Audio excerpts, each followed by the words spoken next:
Hey, this is Dr. Linda Davis, and today I want to run through two different ways you can have text and place it on top of an image that's in Word. So it's like one of the easiest ways to add text on top of an image in Word without having to learn how to do image processing software like Photoshop or GIMP, and maybe you don't even have access to those programs. So these are two quick ways to do it just within Word.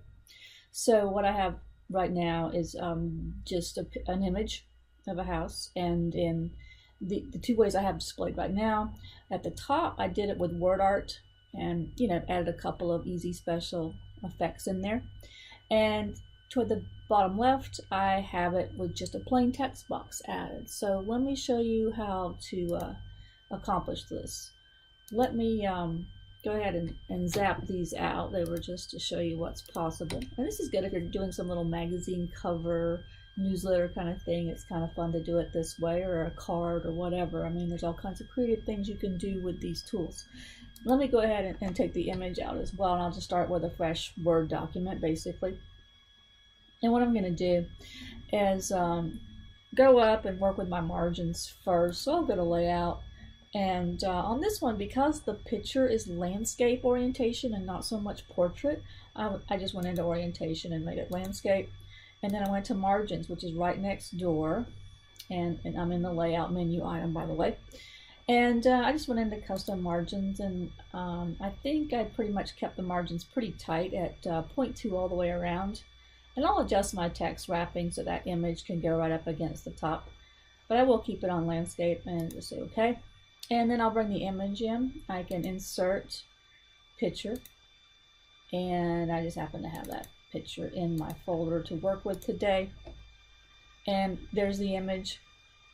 Doesn't quite hug the edges, but to help it along, I can go up to format, and because picture tools and format come right up when you insert an image, and there is format. I'll go to wrap text.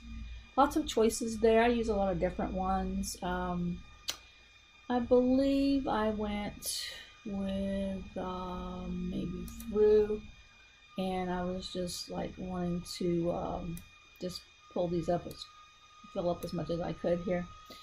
And let me see if it'll let me go to the top some more.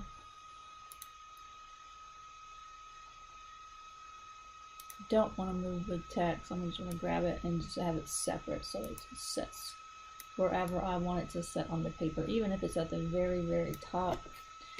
And if your mouse is not behaving properly, you can always use the arrow keys on your keyboard to push this around, making just find small movements, which I did there. Alright, so under wrap text, I ended up going with through, and I unchecked the part where it says move with text.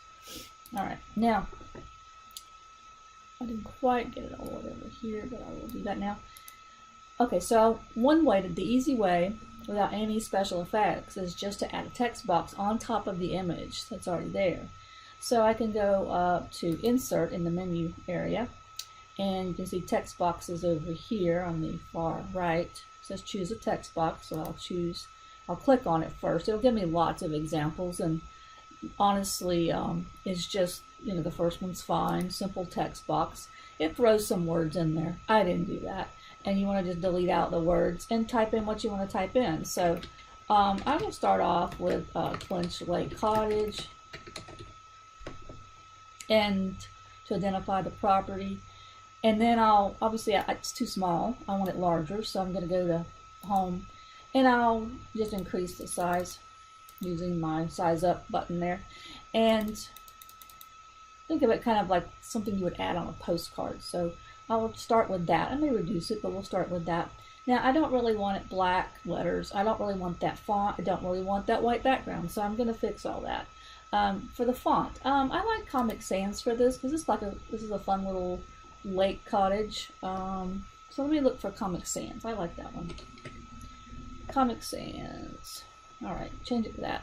It kind of splits it, but that's okay. I just widen the text box and make it go back to single line. And then I don't really like that font color. Actually, I want it to be white, but if I do white on white, I'm not going to see anything, obviously. So the next thing I'll probably want to do before I change the font color is to get rid of that background. So I can go up to Format, And under format, got lots of things you can do here, but shape fill, that's what you want to change. I don't want it to be white. I'd rather it actually be no fill, where it just takes that away, and you can tell what happened when I drove over no fill. The white went away, so I'll click on that. Okay, and I don't really want it there. I need to move it kind of more over there and see how that fits. Now, if I click away from it, and first of all, let me go ahead and change the font color. That's back in home. Font color, it's white. It would work for me, so obviously you've got all your color selections here, white being the first one. I'll click on white. White will work. And but if I click off of this, you're going to notice, like, well, I don't really want that black line around that little black border line. I don't want that. So again, that's something that you can correct in format. So if you go back to format and activate, make sure your text box is activated. While you're in format, let me click back over there again. There we go.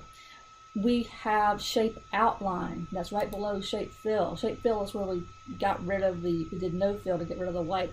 But underneath that, we want shape outline, and that's where you can just get rid of the box or the little line that goes all the way around. Again, that's no outline, so click on that.